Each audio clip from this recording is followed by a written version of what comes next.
Sebelum menonton videonya, pastikan Anda sudah menekan tombol like dan subscribe. Nah, masalah terbesar dari honorer adalah kalau saya lihat ada 2 poin. Tidak terdata dengan baik.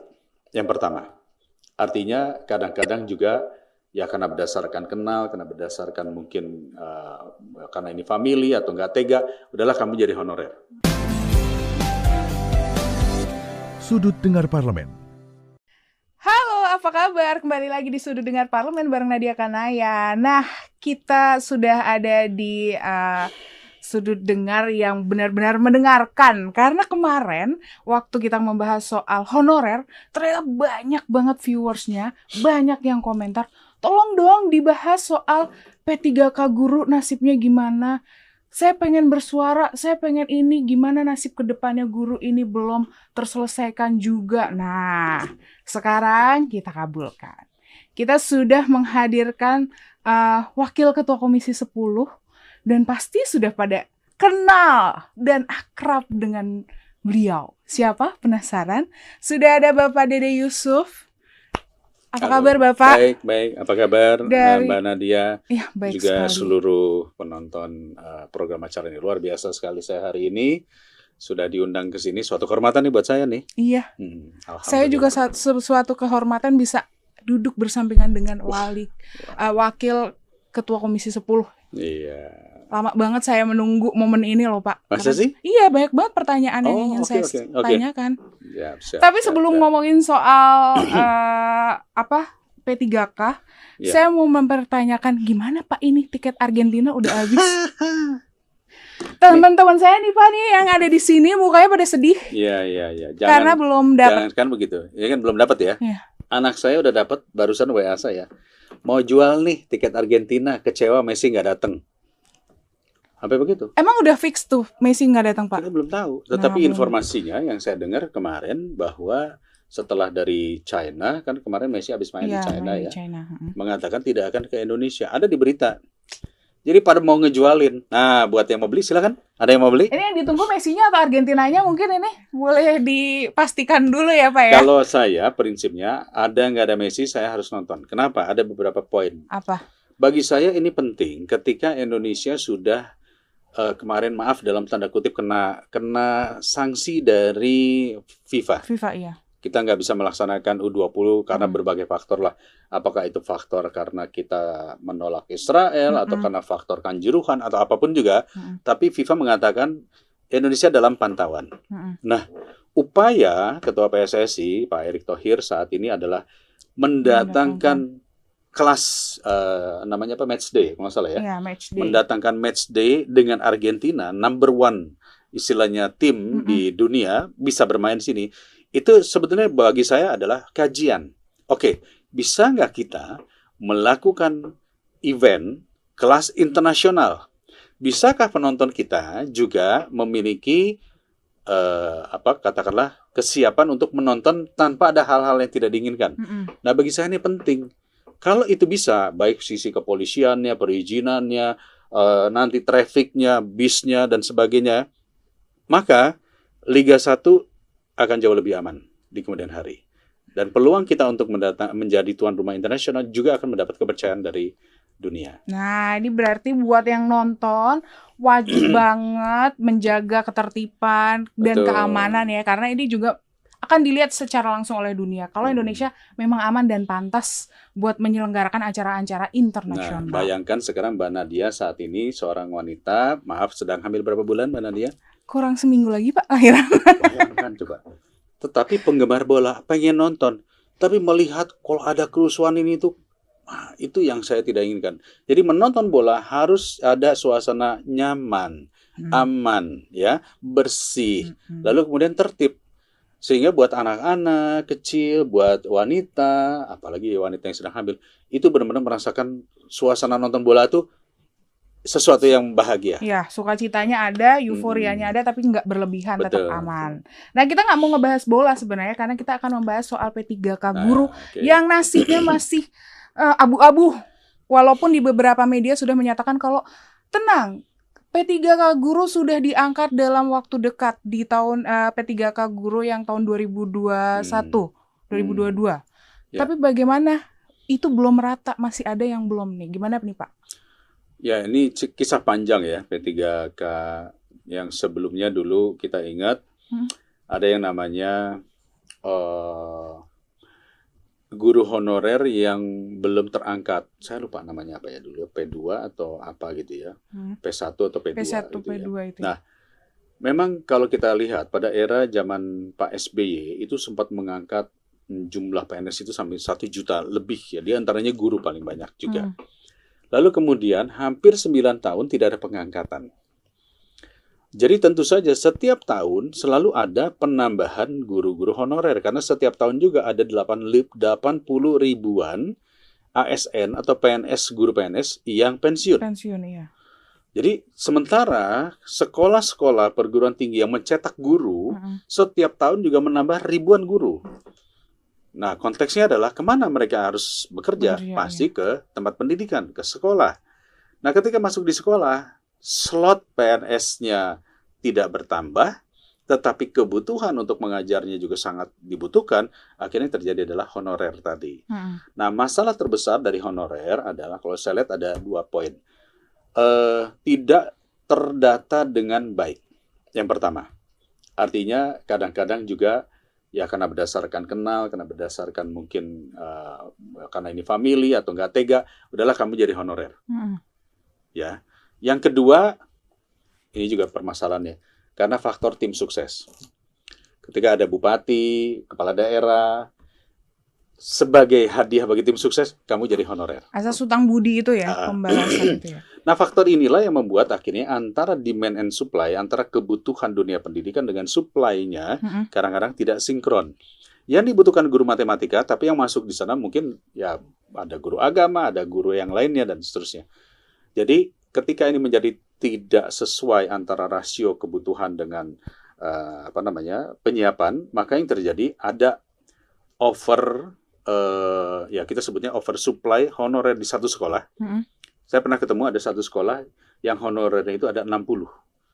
ASN-nya hanya 3 atau 4. Jadi saya lihat kok banyak sekali gitu ya. Ada yang honorernya hanya 2, ASN-nya 8. Ada juga seperti itu. Jadi menurut saya rasio perbandingan inilah yang harusnya kita fixkan, rasio perbandingan dan kompetensi daripada guru itu sendiri. Nah, kami perjuangkan ini sejak tahun 2000, ketika saya masih di Komisi 9, saya memperjuangkan bidan, dokter, perawat ya yang honorer untuk masuk. Hampir 49.000 lah yang masuk pada saat itu. Sementara yang guru ini ratusan ribu, jumlahnya hampir pada saat itu hampir 400.000. Pemerintah menjanjikan untuk secara bertahap akan diberikan kesempatan. Lalu kemudian 2019 kami perjuangkan kembali, ketika saya masuk sebagai pimpinan Komisi 10, kami perjuangkan kembali saya sekali lagi saya lupa istilahnya P1 atau P2 itu tadi ya.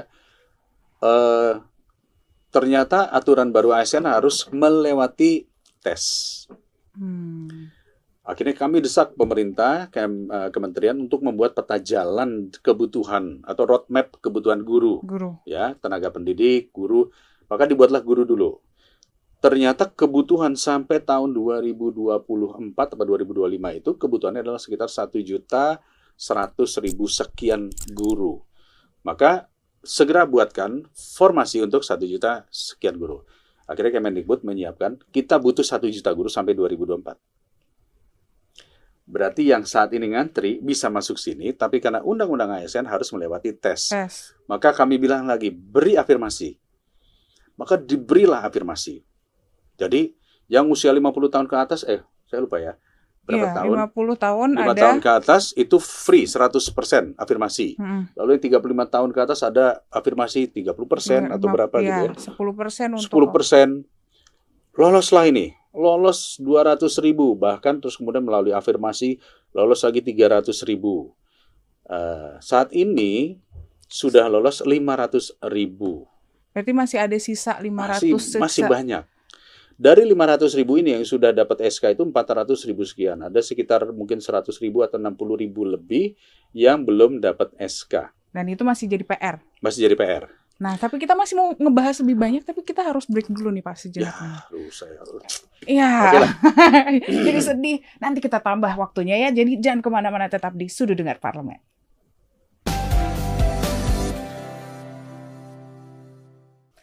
Kembali lagi di Sudut Dengar Parlemen. Nah, pemirsa dan pendengar baik di Radio Parlemen maupun RRI, kita lanjutkan lagi pembahasan kita. Tadi kita lanjutkan Pak, berarti masih banyak nih PR-nya. Masih ada, tadi dari 1 juta udah ke angka 500 Belum, bukan keangkat. Sebetulnya yang sudah lolos ini kurang lebih 500.000. Yang sudah terserap itu ada sekitar mungkin 400 ribuan ya. Ini presentasinya dari Kemendikbud ya kepada kami. Ada 100.000 ini masih menunggu formasi.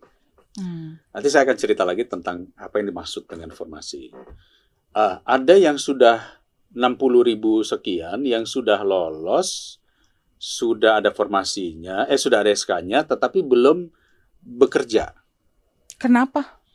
Banyak faktor. Ya, banyak faktor, dan akhirnya kemarin itu salah satu faktor terbesar adalah ketika awal disiapkan, oke, kebutuhan kita 1 juta. Ini kan mestinya datang dari daerah. Kebutuhan tiap-tiap daerah kita membutuhkan, misalnya satu kabupaten ada yang 4.000 guru, ada yang 5.000 guru, dan maka muncullah angka 1 juta tadi. Jadi bukan ujuk-ujuk Kemendikbud langsung 1 juta nih, enggak. Iya. Kebutuhan. Nah, daerah, ini yang perlu supaya kawan-kawan semua juga mendengar. Daerah itu awalnya dia pikir dana dari pusat itu berarti pusat yang membayar gaji. Jadi diusulkanlah sebanyak-banyaknya. Ya. Syarat tentu harus melewati tes. Lalu kemudian Kementerian Keuangan mengatakan betul dana dari pusat melalui DAU pendidikan yang diturunkan. Nah, DAU pendidikan selama ini memang diturunkan. Jadi saya harus jelaskan juga. Kalau kita berbicara APBN kita, 20% daripada APBN kita kurang lebih 600 triliun. Kurang lebih 600 triliun.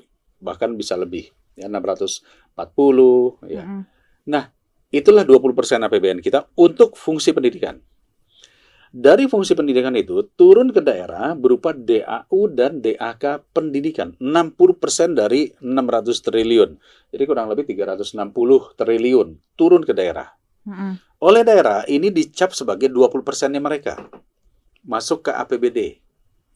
Di dalam APBD ya diolah oleh DPRD, oleh Pak Bupati, Pak Gubernur, diploting untuk bayar gaji-gaji, tunjangan dan sebagainya. Tapi itu sudah sesuai dengan mestinya. Mestinya pemerintah daerah menyiapkan 20%-nya sendiri. Kalau undang-undang tuh begitu. Jadi 20% ada bantuan DAU-DAK dari pusat, itu nggak boleh diklaim sebagai 20%-nya daerah. Daerah harus menyiapkan sendiri 20%-nya. Jadi sehingga jadi nambah jadi 26, 28, 20, 30 gitu. Tapi ini kadang-kadang ini digenapin. Daerah hanya menambah mungkin sekitar 6%, 7%, 10%. Nah, posisinya adalah anggarannya tidak akan cukup. Nah, dari 600 triliun tadi yang 60%-nya turun ke daerah, ada sekitar 25%-nya itu dikelola oleh kementerian lembaga lainnya yang menyelenggarakan pendidikan.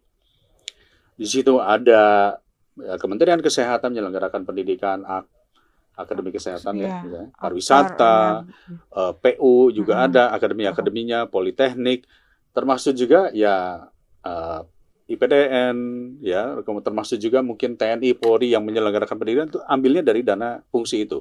Kementerian Agama sendiri 40 triliun dana dari situ. Berarti kemarin kan sempat ramai di Komisi 10 juga terkait dengan harusnya Kementerian Keuangan hadir untuk menjelaskan ini, tapi tidak hadir.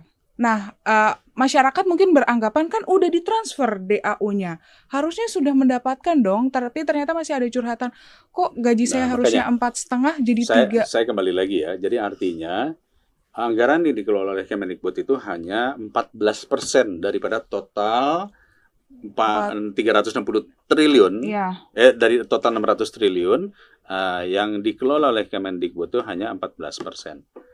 Belum untuk PUPR. PUPR untuk pembangunan sekolah, pembangunan itu di PUPR. Tapi apakah itu sudah dijelaskan juga dari kementerian?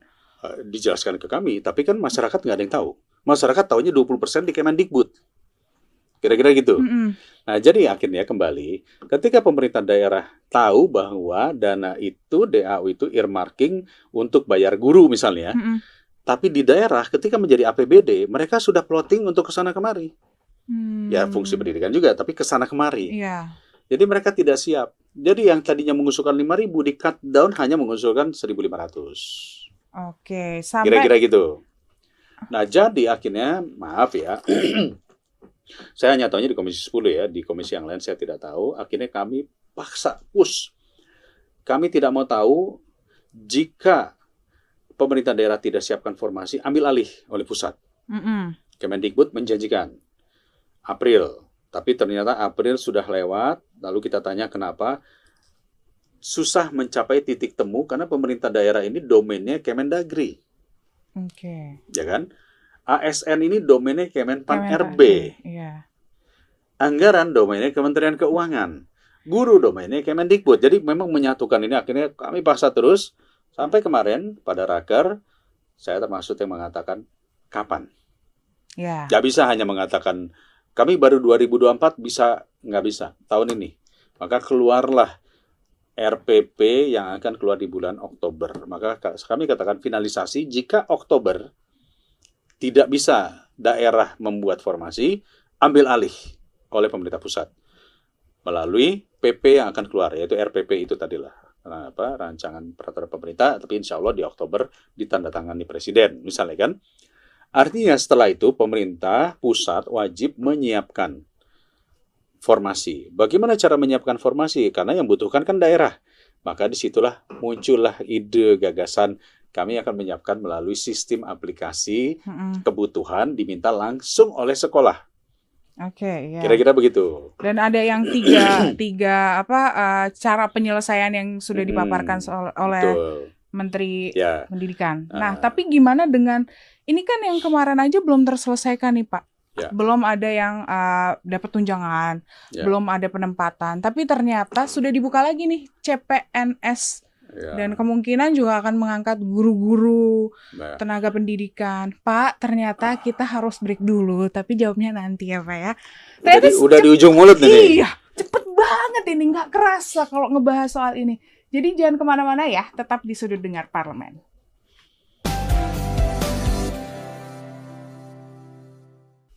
Kembali lagi di Sudut Dengar Parlemen dan masih bareng sama Pak Dede Yusuf. Nah, kita mau ngebahas yang tadi yang saya tanyakan.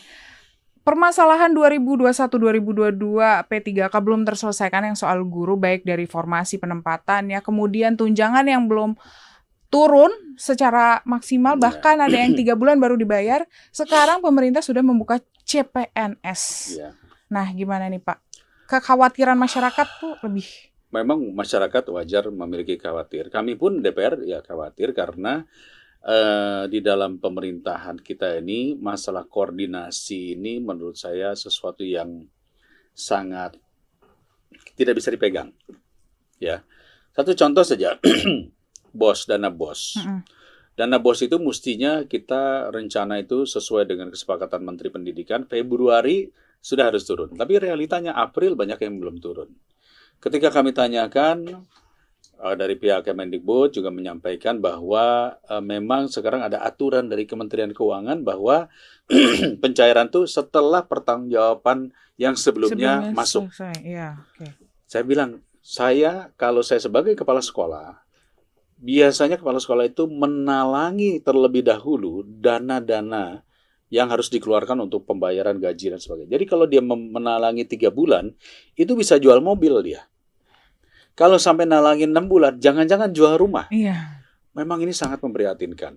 Metode pengiriman dana. Tetapi ya, sebagaimana kita ketahui, bahwa Kementerian Keuangan pun sangat, kalau saya katakan sangat prudent dalam hal ini. Entah prudent atau entah anggarannya yang nggak ada. Ya. Sehingga dalam penyaluran itu, ya sulit lah. Faktor sulitnya ini besar sekali. Tentu kami dari Komisi 10 hanya bisa mendesak Kementerian Pendidikan. Inilah pentingnya kami mendorong waktu itu pansus kan ya. Kita bikin pansus. Tapi hampir semua komisi, pada saat itu saya, Komisi 10, Komisi 9, Komisi 8, Komisi 2, Komisi 4, semua udah siap ini kita dorong pansus. Bahkan kita audiensi dengan Pak Muhaimin sebagai Wakil Ketua DPR urusan Kesra, tapi ya keputusan akhir ada di Ketua DPR tentunya untuk menjadi pansus. Ya sampai sekarang nggak jalan, berarti mungkin ditolak pansus tersebut. Maka kami berjuang di masing-masing komisi kami. Nah, jadi konteksnya adalah saya mau lihat dari sisi itikat baiknya dulu. Kemendikbud punya itikat baik memberi ruang. Dari 1.600.000 mendaftar, 400.000 sudah ber-SK. Bahkan sudah bergaji. Hanya yang bergaji ini nggak pernah datang ke kami lagi. Pak, kami sudah dapat gaji loh. Nggak gitu. Confirm ya. Udah. Harus kami panggil juga. Nah, yang 100.000 belum dapat formasi, belum dapat gaji, inilah yang terus-menerus bersuara. Jadi akhirnya seolah-olah belum progres. Padahal menurut saya ini sudah progres. Sudah ada progresnya, Sudah ada cuman progresnya. belum semua. Belum semua on progress. Jadi menurut saya berhusnuzon. Saya berprasangka baik bahwa ini masih on progress. Bahwa memerlukan dukungan semuanya lah ya, untuk bisa membantu merespon kepada pemerintah, baik itu tadi Kemenpan RB melalui bagaimana penetapannya, pemerintah daerah untuk membuka formasi, daerah harus membuka formasi, terus jangan ada ketakutan. Nah, nanti saya cerita kenapa mereka takut. Dan juga Kemenpan RB, Kemendagri, Kemenkeu untuk keuangannya ya. Nah, masalah terbesar sekarang, isu terbesar saat ini adalah ini yang mohon juga kawan-kawan, terutama bagi para guru-guru honorer, juga harus pahami. Ada sekian ratus kepala daerah dan gubernur berakhir di September ini. Oke. Jadi kalau dia berakhir di September ini, dan kemudian dia harus memutuskan untuk APBD-nya itu, katakanlah, menjadi bagian daripada pembayaran tunjangan ataupun gaji guru, ini adalah momen bagi dia, momen terakhir. Dia akan selesai jabatannya. Dan belum tentu dia maju lagi. Jadi apakah secara politik dia nanti kalau saya bikin kebijakan ini terus di ujung kemudian daerah tidak bisa membayar, yang dituntut nanti dia. Jadi pemikiran inilah yang membuat mereka akhirnya nggak berani mengambil keputusan. Apalagi nanti dilanjutkan oleh PLT sampai 2024. Bisa tidak untuk dilanjutkan. Bisa tidak untuk dilanjutkan. Kedua, banyak juga kepala daerah, jangan-jangan ini hanya sampai 2024. Setelah 2024 terjadi pergantian pemerintahan. Apakah menjadi beban daerah kah? Atau menjadi beban pusat kah? Ini masih pertanyaan dan tidak bisa dijawab pemerintah pusat. Kalau pemerintah pusat mengatakan bahwa ini akan terus berlanjut, keluarkanlah PP, peraturan pemerintah. Karena kalau tidak, daerah pun kadang-kadang juga masih, nanti bagaimana nih ya, jadi beban kita nggak? Bimbang ya, jadi untuk masih mengambil bimbang. keputusan ini. Makanya harapan terakhir kita ini adalah pemerintah mengeluarkan PP, yaitu yang dijanjikan di bulan Oktober. PP harus menyangkut juga masalah adalah keyakinan bahwa kewajiban pemerintah pusat memberikan tunjangan gaji dan tunjangan ini melalui skema terserah. Tadi Bapak sempat menyinggung soal solusi yang sudah diberikan sama Menteri Pendidikan. Solusinya salah satunya yang untuk guru honorer itu boleh diambil sesuai dengan kebutuhan dari sekolah-sekolah yang mengajukan. Terus ada yang marketplace yang kemudian diganti dengan apa Pak? Ruang talenta ya? Saya mengusulkan ruang talenta. Memang kemarin dalam presentasi Kemendikbud masih marketplace, kami protes lagi. Saya bilang, kalau marketplace itu berarti saya mau beli barang, lalu saya pilih yang harganya termurah, kira-kira gitu bahasanya. Sementara kalau ruang talenta, kita justru yang kita dorong adalah talentnya, kemampuannya, kapasitasnya, track recordnya yang dibutuhkan oleh sekolah dan tidak mematikan guru-guru yang ada di sekitarnya. Jadi nggak mungkin sekolahnya di Papua terus ngambil gurunya dari Jawa, ngapain? Kalau sekolahnya di Papua, carilah guru-guru terbaik yang ada di Papua juga. Karena konteksnya nanti adalah ketika bekerja di situ, ya operasionalnya dia akan lebih mudah gitu. Jadi benar-benar kalau menurut saya, kalimat marketplace ini harus kita buang jauh-jauh. ya bahwa konsep headhunter di luar negeri, di Indonesia, seluruh level-level manajer, CEO, presdir pun saat ini sudah menggunakan headhunter. Karena artinya adalah ruang talenta tadi mencari siapa talent-talent yang pas dengan kebutuhan kita. Tapi apakah nanti akan ada tidak ada kemungkinan yang dari sekolah ini saya akan lebih memilih. Jadi kayak kita ibaratnya kayak bursa gitu. Kita bisa bebas memilih siapa kan itu kita bisa melihat CV track recordnya dia kan dengan database yang ada. Nah, hal itu apakah nanti tidak akan ada kecenderungan lebih memilih ini sedangkan yang lainnya tidak terpilih gitu. Ya, memang kan kalau kita bicara apakah nanti konsepnya ini seperti apa? Tentu kita harus punya azas berkeadilan. Azas pemerataan. Ya, jadi jangan karena faktor dialah yang talentanya terbaik, maka dia yang akan diperebutkan gitu. Enggak, harus ada azas pemerataan. Di daerah tersebut, siapa saja. Nah, azas pemerataan ini, itulah yang disebut sebagai merit system. Orang yang punya kualitas, spesifikasi, kualifikasi, dan sebagainya, dia yang ada di posisi di atas. Orang yang tadi hanya karena kenalan kepala sekolah, temannya, keluarganya, ya kalau merit sistemnya tidak masuk, maka dia grade-nya tentu tidak di atas. Nah, fungsi itu tentunya yang tadi sama seperti kayak kita mau mencari presiden saja. Kan sebetulnya ya survei itu kan salah satu bentuk untuk menunjukkan siapa nih sekarang yang memiliki KPI-nya dan sebagainya. Jadi kita juga nggak boleh alergi bahwa talenta kita ditunjukkan. Anggota DPR pun kalau nggak sering muncul di pemberitaan, muncul di media sosial, nggak berbuat sesuatu, lantas orang mau milih dia karena faktor apa? Karena faktor populer saja kah? Karena faktor apa? Jadi tetap KPI itu memang harus dipublish. Karena kalau nggak, kita tidak ada yang tahu siapa dia. Nah, fungsi ruang talenta itu sebetulnya adalah menunjukkan ini ada orang-orang yang memang punya talenta yang baik. Dia talentanya matematika. Jadi jangan dia ditaruh pada fungsi guru sejarah. Jadi lebih kepada menempatkan talenta pada kebutuhan yang tepat. Seorang yang ahlinya pegang kamera, jangan dipaksakan dia ditaruh dipegang sound. Sound engineer misalnya. Visionnya akan berbeda. Nah, sebetulnya konsepnya adalah seperti itu. Itu azas merit system tadi. Kedua tentunya adalah azas keadilan. Kalau di sekolah itu sudah ada, ngapain cari dari luar? Oke. Gitu. Kalau terkait dengan kan itu juga ada kemampuan diperbolehkan sekolah yang tahu kebutuhannya untuk akhirnya membuka peluang menerima atau merekrut guru-guru secara langsung. Nah, apakah itu nanti tidak ada kemungkinan kayak ayo udah deh kembali lagi ke azas-azas? Ya, jadi gini ya Mbak Nadia, mesti Mbak Nadia pahami. Kalau di yayasan, di swasta tuh sebetulnya hal-hal kayak gitu tidak jarang terjadi karena mereka ya pasti mencari orang-orang yang terbaik untuk dibayar sendiri. Kan mereka yang bayar kan? Atau kalaupun keluarganya, ya keluarganya dipaksa harus menjadi baik dan bagus. Yang bermasalah itu di negeri Mbak. Sekarang ditanya apa bedanya?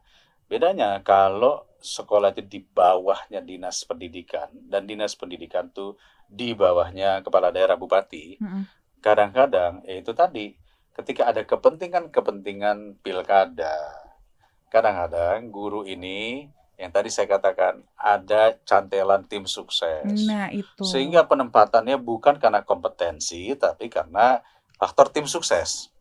Banyak kepala sekolah akhirnya mengatakan, waduh, kami nggak bisa ini Pak, karena guru ini ternyata tim suksesnya Pak Bupati. Malah kami nggak bisa negur gurunya, dia lebih dekat ke Bupati. Nah, hal-hal kayak gini juga banyak terjadi. Nah, bagaimana tadi pertanyaan Mbak Nadia, kalau gitu kepala sekolah yang akan menjadi lebih berwenang.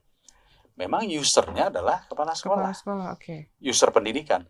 Itu sebabnya pemilihan kepala sekolah juga harus merit system. Nggak bisa pemilihan kepala sekolah based on karena dekat sama Bupati. Gitu. Berarti harus PR-nya agak panjang ya, harus PR-nya meluruskan panjang. dari atas. Jadi nggak kita bicara selesai hanya di ruang talenta, tapi bagaimana proses menjadi kepala sekolahnya pun itu melewati proses bahwa dia kompeten sebagai kepala sekolah. sebenarnya masih banyak lagi nih pertanyaan yang harusnya saya pertanyakan. Tapi karena ternyata dari tadi kita udah dikodein.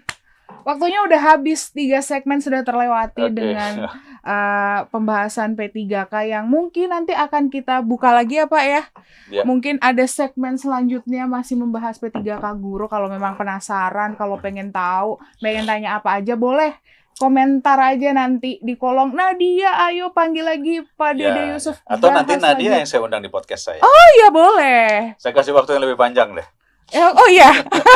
Seneng banget. Nah kalau penasaran boleh langsung dibom aja ya, nanti komennya di Sudut Dengar Parlemen itu langsung kita mau ngobrolin soal P3K Guru lebih panjang lagi. Nah terima kasih yang udah bareng-bareng udah mendengarkan acara Sudut Dengar Parlemen bareng Pak Dede Yusuf. Terima kasih Bapak Sama-sama, sudah terima hadir, kasih. sudah meluangkan waktu di tengah kesibukannya. Dan terus dengarkan Sudut Dengar Parlemen. Terus saksikan Sudut Dengar Parlemen hanya di TVR Parlemen dan Radio Republik Indonesia. Saya Nadia Kanaya berserta kerabat kerja yang bertugas undur diri. Terima kasih, sampai jumpa. Terima kasih.